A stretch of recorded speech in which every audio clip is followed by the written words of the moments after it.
Hello et bienvenue dans les Chroniques d'une cordonnière. Je suis Christelle, je suis ravie de vous retrouver, d'autant plus qu'aujourd'hui j'ai le grand bonheur d'interviewer Géraldine Pierrot. Salut Géraldine. Salut. Alors avec Géraldine, on s'est rencontrés dans un grand stage de développement personnel et j'avais envie de l'interviewer aujourd'hui parce que je trouve que vous avez un parcours complètement atypique qui fait rêver, qui est inspirant et j'avais un peu envie de partager ça avec ce monde qui en a, je pense, bien besoin en ce moment. Donc est-ce que tu peux en quelques mots nous dire qui tu es et ce que tu fais dans la vie? Alors, bonjour, je m'appelle Géraldine. Dans la vie, je suis nomade digitale, hein. Je suis graphiste, directrice artistique et il y a quelques années, j'ai décidé de changer totalement, mon mode de vie. Je travaillais en agence événementielle, passionnée, je faisais plein d'heures et un jour, je me suis dit que finalement la vie, c'était peut-être autre chose que métro boulot dodo et que, la vie était faite d'aventures.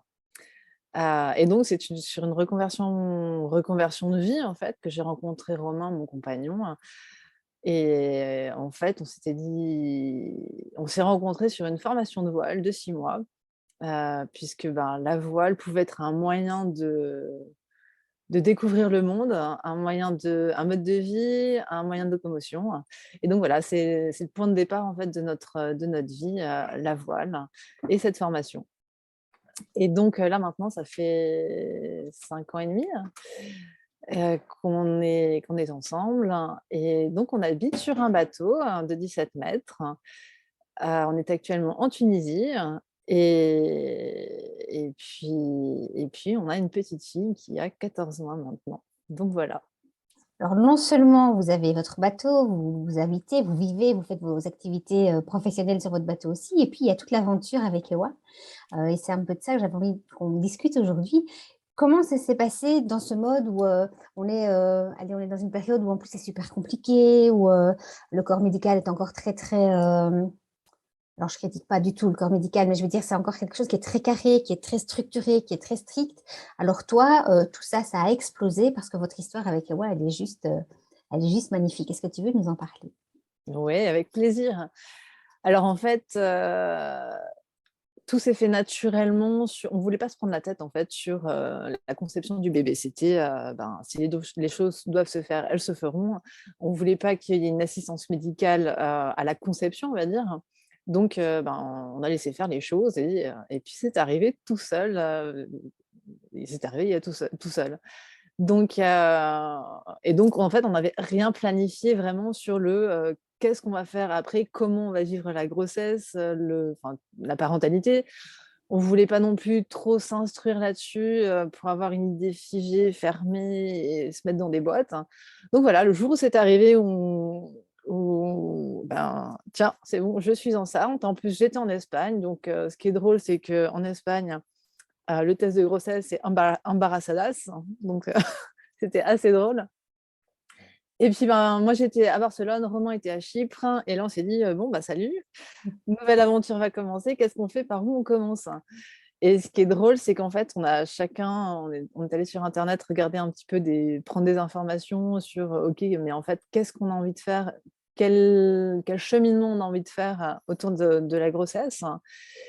Et en fait, on est tombé exactement sur le même article, en disant: «Bah, tiens, en fait, ça pourrait être possible», donc une grossesse, enfin, naturelle, puisque, la femme enfante depuis la nuit des temps, hein, et qu'on n'a pas attendu la médicalisation, l'accompagnement, enfin tout ce qu'on met autour de ça pour vivre une grossesse, hein. Et donc ce qui était chouette, c'était que sans se concerter, en fait, on avait exactement la même vision des choses.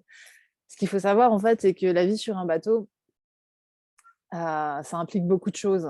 C'est se recentrer sur soi-même, sur, nos capacités, sur l'autonomie, et puisque dans la société actuelle, tout est à portée de main.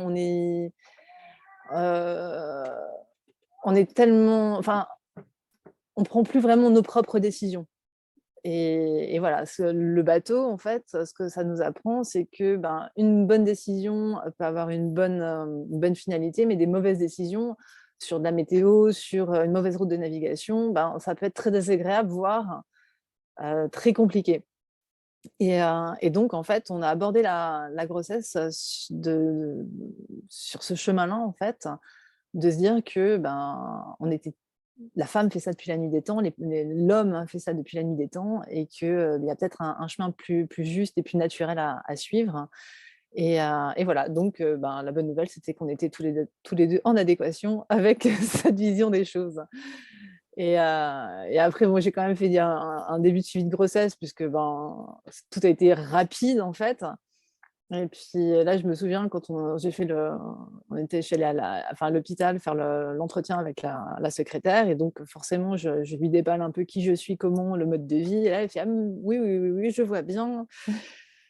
Puis ça a l'air chouette», hein. Et en même temps, elle me dit: «Bon, ça, je vous donne ces papiers-là, c'est justement les différentes possibilités que vous avez, pour l'accouchement». Et là, elle me dit: «Bon, je vous le donne, je suis obligée, mais clairement, vu votre mode de vie, je pense que ça va pas vous intéresser». Et pareil, donc avec les gynécologues juste derrière. Donc pareil, il me pose des questions, il me fait: «Ah, mais c'est génial, un bateau!» Et donc là, il me dit: «Bon, voilà, vous pouvez accoucher à l'hôpital, à la clinique en». Et là, je dis: «Je vous arrête de suite, hein, je me suis pas non plus trop projetée, mais moi, là, tout ce que vous me donnez, ça me branche pas trop. Aller à l'hôpital, pour moi, c'est pas source de vie». Et moi, je lui disais: «Mais moi, honnêtement, si je pouvais accoucher dans la cabane, dans les bois, dans la forêt, ce serait génial. Accoucher en harmonie avec la nature et tout ça». Oui, et là, il m'a dit: «Oui, bon, on verra, ça peut être possible».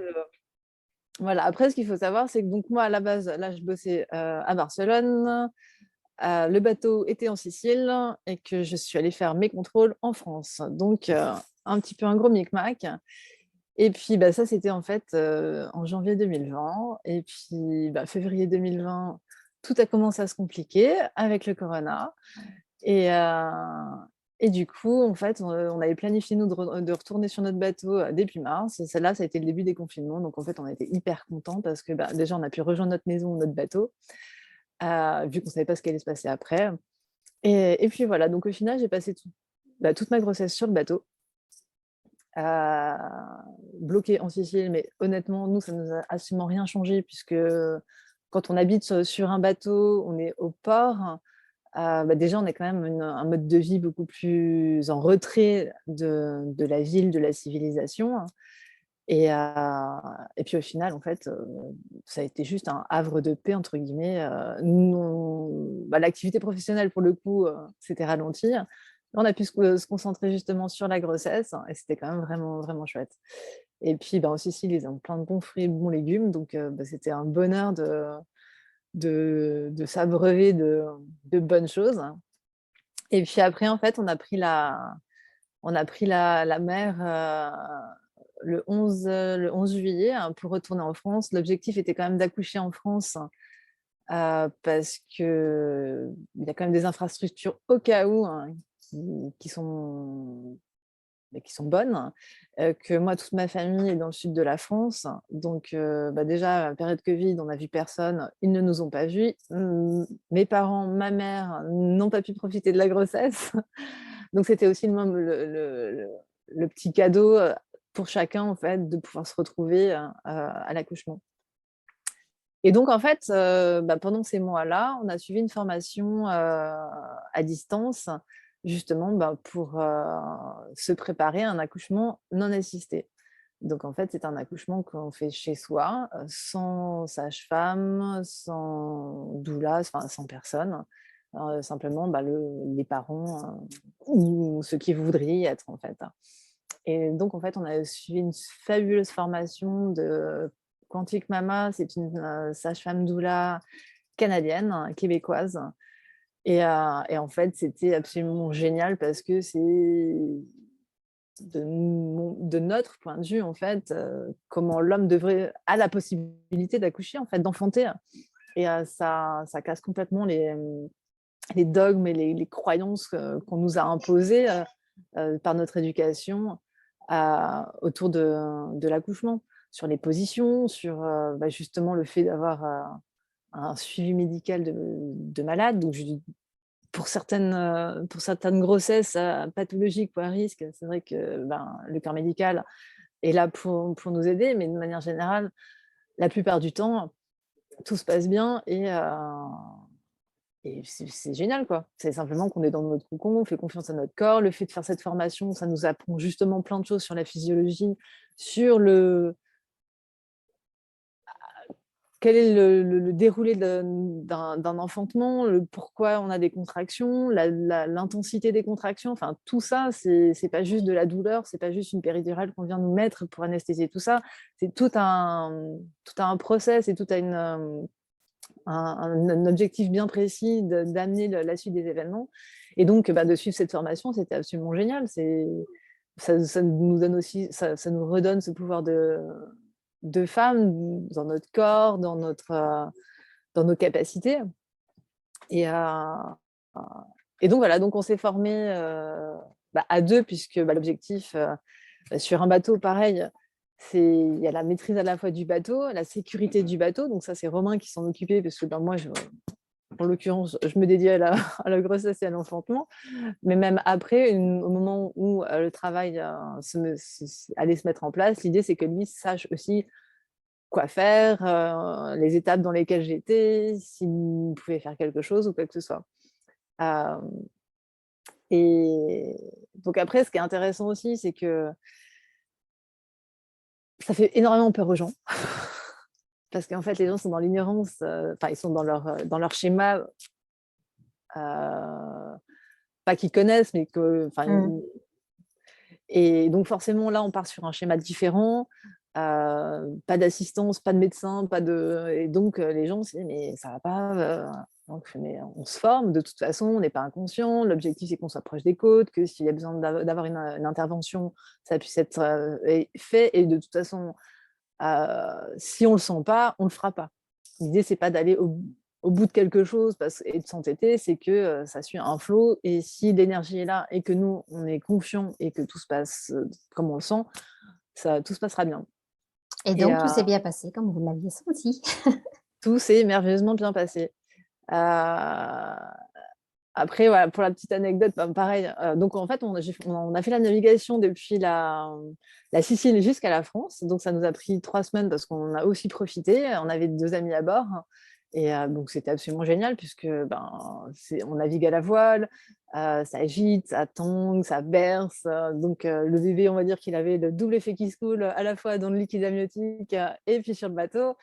Et franchement, ça a été vraiment topissime, quoi. C'est vraiment vivre au rythme des éléments, au rythme du temps présent, et on ne peut pas se projeter dans le futur. C'est le principe de la voile. Et c'est absolument fabuleux de se reconnecter aux éléments comme ça.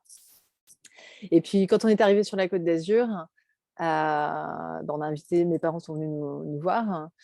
Et donc, voilà, ma mère, qui était un petit peu... la première fois que je lui ai dit, on va faire un nana, elle m'a dit, OK. Puis finalement, elle n'a rien dit. Puis après, mais t'es sûre parce que... Donc, pour les gens qui ne savent pas, c'est un accouchement non assisté. C'est ça, un accouchement non assisté. Et en fait, ce qu'on a fait, c'est que donc, mon terme était prévu pour le 3 septembre. Et le 3 septembre, la maman de Romain, sa sœur, était là. Et mes parents, donc elle venait, elle, de Bretagne. Mes parents les ont récupérés. Et tout le monde est venu sur le bateau. Et finalement, tout le monde a passé 1 semaine sur le bateau. Et donc, on s'était dit, peut-être que j'accoucherai à ce moment-là. Peut-être que... Et la question, c'était, est-ce que d'autres personnes seraient là pendant l'accouchement ou pas?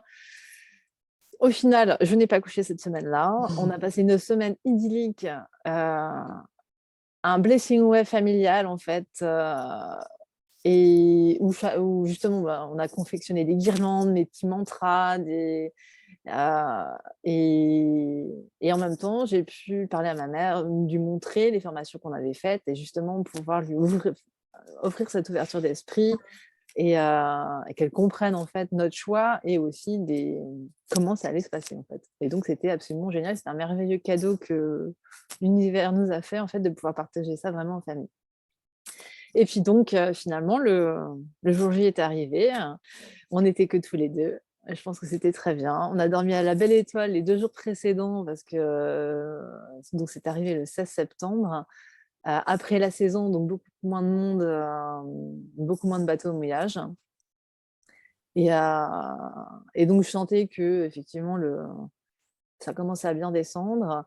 Mais voilà, tout au long de la grossesse, j'ai vécu une grossesse magnifique où j'ai pu faire absolument tout ce que je voulais tout le temps, même naviguer, même tirer des voiles.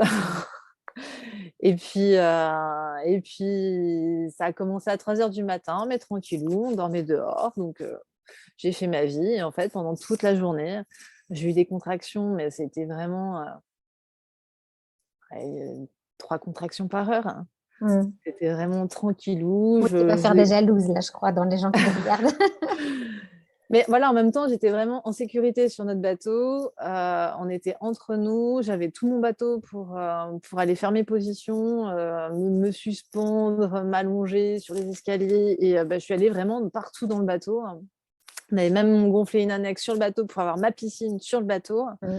Et, en fait, à aucun moment donné, je me suis posé la question de OK, next step, next step, next step, c'est quoi, c'est quoi, c'est quoi, c'est quoi? Attends, je suis à combien? En fait, tout s'est fait hyper naturellement.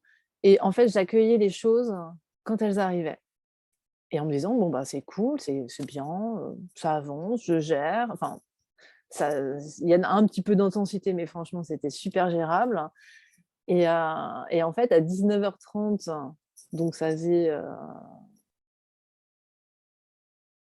18h, bah, j'étais pas spécialement fatiguée. Enfin voilà, c'était vraiment Mmh. tranquille. Là, plus rien. Donc là, je me dis, bon, bah, plus rien. C'est l'occasion d'aller dormir, là, vu que je ne sais pas ce qui va arriver derrière. Donc j'ai dit, bon, bah, il se passe plus rien. Allez, je vais tenter d'aller dormir un petit peu. 1 heure après, j'ai un petit peu somnolé. 1 heure après, et je fais, ah, bah, ça revient. Ah, c'est un petit peu plus intense là. Et je fais, ok, c'est bon. Ah, je fais, bon, il faudrait peut-être que tu commences à chronométrer parce que là, je commence un petit peu à vocaliser. Là, Puis là, il me fait, bah, il y a marqué qu'il faut aller à l'hôpital. Donc, je fais, bon, c'est bon, hein, elles sont assez rapprochées. On est dedans, c'est parti. Et après, moi, en termes de temps, c'était. Ouais, voilà, ça a vocalisé un petit peu plus. Les positions, bah, moi, de toute façon, j'étais debout, sur les genoux, hein. Donc, rien à voir avec position allongée ou sur le dos ou quoi Mmh. que ce soit. Qui n'est pas logique, en fait, hein, Pas du du tout. tout. Et en fait, je ne me suis pas posé de questions. Je me suis positionnée comme c'était confortable de le faire, en fait. Et puis en fait, à un moment donné, donc Romain, vocalisait, faisait des «ohms» avec moi au départ, hein. Puis à un moment donné, je fais: «Non, non, non, non, là tu voulais me toucher, ça va?» Je fais: «Non, non, là tu me touches plus. Non, non, c'est bon, tu restes, à côté, mais là il faut pas que» et en fait, à un moment donné, je me suis fait surprendre, en fait, donc par l'intensité.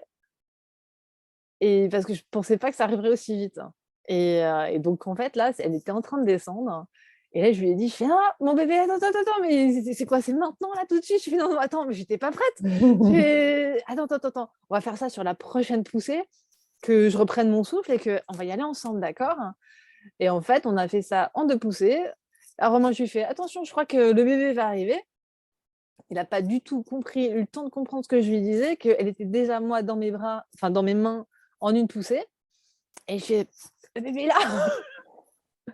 Donc hop, le réflexe, enfin on l'enveloppe dans une couverture. Et en fait, on avait le choix on avait fait le choix de pas savoir le sexe de l'enfant. Et donc bon, bah, déjà, c'était, là, c'est plein d'émotions parce que, bah, c'est tout nouveau, c'est de savoir si tout va bien. Donc OK, le bébé pleure, tout va bien. Bon alors attends, on va regarder le sexe quand même, histoire de savoir, et donc là, je regarde vite, je fais: «OK, OK, bon, c'est un garçon. OK, bon». Je vais m'asseoir, je vais m'allonger un petit peu, puis le bébé continue à pleurer, prend pas le sein. Puis et là, on fait: «Mais, OK, qu'est-ce qui va pas? Est-ce qu'il y a quelque chose qui ne va pas?» Puis donc Romain parle au bébé en lui disant: «Mais, est-ce qu'on a fait quelque chose qu'il ne fallait pas?» Heu et là, je lui dis: «Bon, bah, de toute façon, on n'est pas à 30 secondes près là, on va pouvoir découvrir quand même notre bébé, savoir s'il a bien ses 5 doigts, ses 5. Et puis, ben, là, hop, je rouvre et je referme et là, je fais: «C'est une fille, enfin, c'est» et là, d'un coup, elle s'arrête de pleurer. Ah bah, forcément, attends, elle était pas Et d'accord. là, elle m'a fait: «Non, mais ça fait 9 mois que je parle avec elle, enfin, avec le bébé et puis là, au moment d'arriver, on lui dit: "Tiens, c'est un garçon", alors que donc voilà. Et donc elle allait très bien et elle a pris le sein et voilà, c'était absolument, incroyable. Et donc en fait, l'enfantement s'est fait en 45 minutes. proprement parler, à partir du moment où les contractions ont recommencé, jusqu'au moment où elle est arrivée, donc 45 minutes. Et, ouais, c'était incroyable. Ce que je C'était... trouve vraiment inspirant dans tout ce que tu racontes et surtout dans tout ce que vous avez vécu, c'est cette confiance absolue en toi, en Romain, en ton bébé, Ouais, en la magie des femmes de pouvoir enfanter sans qu'il y ait plein de médecins et d'infirmières autour. Enfin, il y avait cette confiance absolue qui n'est pas non plus kamikaze parce que vous aviez prévu non, des plans au cas où ça partait en cacahuète, mais c'est cette confiance absolue dans le fait qu'en fait, depuis la nuit des temps, les femmes accouchent. c'est ça. Tu vois, et C'est ça. et on ne devrait pas pouvoir s'émerveiller de ça parce que je trouve qu'on n'aurait pas dû perdre ça. Après, voilà, ça c'est l'évolution, Ouais, c'est un autre débat, mais je trouve ça, c'est pas que dans les bouquins, c'est pas que dans les vidéos, là, vous l'avez vraiment vécu. Enfin, je trouve que c'est vraiment un témoignage qui vient vraiment nous montrer ça, quoi, que c'est vraiment, c'est la vie, quoi, c'est la c'est nature. ça.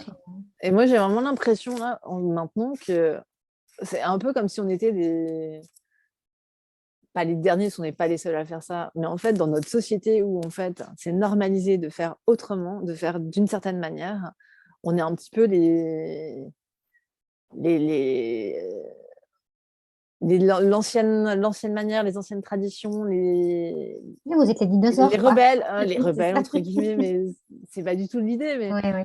Mais au final, alors que c'est quelque chose qui est le plus naturellement du monde. Mm. Et alors, ce qui est hyper drôle, en fait, c'est quand on raconte ça aux gens. Donc déjà, bon, le truc, elle a accouché sur le bateau. Enfin, le bébé est né sur le bateau. Donc déjà, c'est waouh, génial.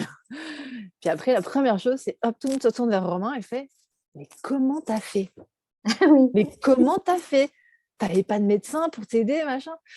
Alors, moi, je suis à côté, je rigole et en fait, Romain, c'est pas qu'il a pas rien fait. Alors, c'est toute la logistique, l'accompagnement Et la il en a sécurité, hein, dont besoin tu et parlais, c'est oui. génial. Ça, Mm. mais au final, les contractions, la poussée, C'est un peu c'est les le mamans, papa qui ça, le oui. fait. Voilà. Et en fait, voilà, ce qui est drôle, c'est que de toute façon, tout le monde se retourne vers le papa en disant mais comment t'as fait quoi? Et tu fais mais tu sais que c'est pas lui qui a poussé quand même. Il fait oui mais bon et après je fais mais après depuis la nuit des temps, enfin on n'a pas attendu que l'humanité n'a pas attendu que la médecine soit là pour enfanter. Et heureusement parce que sinon on serait pas là. Non, c'est clair. Il faut juste remettre les choses dans le bon sens et après comment font aussi les cultures plus ancestrales parce qu'elles continuent à donner vie et sans le corps médical. Donc, ouais, c'est une formidable expérience de reconnexion à soi, à son pouvoir, à sa capacité, à son autonomie, c'est aussi prendre conscience en fait des choix et des aboutissements. C'est que ça peut être dur, c'est pas forcément tout rose en fait, mais c'est aussi prendre conscience de ça en fait. Et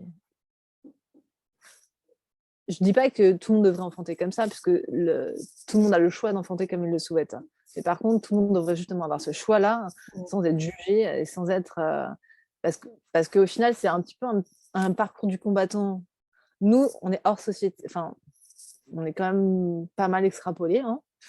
Hein. Donc, c'est plus simple quelque part. Mais je vois quand même le jugement, les commentaires des gens. C'est fou, quoi. Et après, par contre, à l'inverse aussi, moi, j'ai des potes qui m'ont dit, mais c'est génial. Oui, bah, j'ai une maman, là, je dois rappeler, parce qu'elle va accoucher elle est sur sa quatrième grossesse. J'ai une copine qui lui a parlé de notre histoire et qui m'a dit, mais en fait, voilà, je trouvais ça hyper inspirant. Est-ce que tu peux me parler? Est-ce que, voilà, j'ai envie de savoir. Et donc, ouais, j'ai des femmes qui sont venues me voir en me disant, mais je trouve ça génial ce que tu as fait. Voilà, ça nous montre que c'est possible, qu'il y a autre chose qui est possible.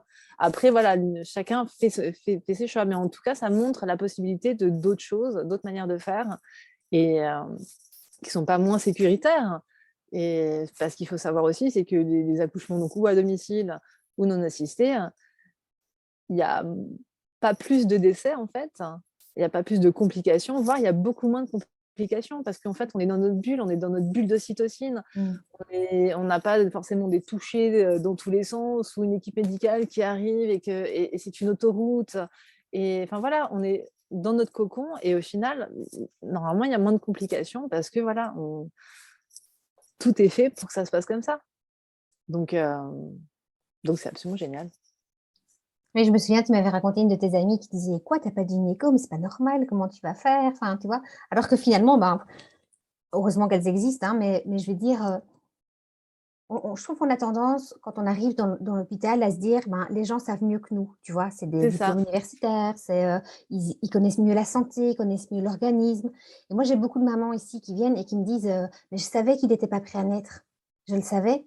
Mais bon, puisque le médecin a dit qu'il fallait, bon, alors je te parle hors complications, évidemment, Ah, bien et sûr. beaucoup de mamans qui n'ont pas osé, et j'ai été dans le cas quand j'ai eu mes enfants aussi, qui n'ont pas osé affirmer ce qu'elles ressentaient ou ce qui était juste pour elles face à ce corps médical parce que c'est le corps médical justement Ça. et donc qui, Moi, qui est super important. Encore une fois, je dénigre rien du tout, loin bien de là, sûr. mais il y a ce truc de eux ils savent et pas nous. Or, enfin, tu l'as dit toi-même, toi tu sais, ton bébé il est à l'intérieur de toi, tu sens quand même. C'est ça. Moi, le terme était prévu le 3 septembre, elle est arrivée le 16 septembre. Honnêtement, le 3 septembre, je me suis demandé comment il avait fait pour le calculer. Mais bon, bref. Mais et quand tu vois qu'en France et au Royaume-Uni ou dans les pays nordiques, on n'a pas le même terme, que ce soit 39 ou 42 semaines, tu te dis, mais en France, on va nous faire tout un pataquès parce que j'arrive à 39 semaines, alors Et qu'il que est temps que ton bébé sorte, dans ouais. d'autres pays, c'est 2 semaines plus tard. Mais 2 semaines, c'est énorme. Et au final, on va mettre une pression de fou en France, alors que tu serais ailleurs, tu serais peinarde. Et, et moi, ouais, l'avantage, c'est que au bout d'un moment, je vais avoir plein de textos, genre, mais alors, c'est arrivé, mais toujours pas, mais tu t'inquiètes pas, machin. Je suis, mais il va pas rester coincé. Et je fais, Oui, il y a elle est bien un là, moment où il va ça sortir quoi. bouge, c'est ça, ça bouge. Et quand elle voudra sortir, elle sortira. Mm. Mais c'est pas moi qui vais lui dire, tiens. Et voilà, l'avantage qu'on a eu, hein, enfin, cette chance, c'est que là, on était complètement déconnectés de tout à ce moment-là et que de toute façon, nous, ça allait arriver quand ça allait arriver. Et je me suis pas mis de pression. C'est cette Enfin, confiance absolue en l'univers et c'est de se ça, dire que tout se mettra bien quoi. c'est ça, exactement. Ok, Et alors il y a encore plein de choses. Plein de choses que j'ai envie que tu partages avec nous, mais on a prévu hein, de les garder pour faire d'autres petites sous le capsules. coude. Oui, c'est ça.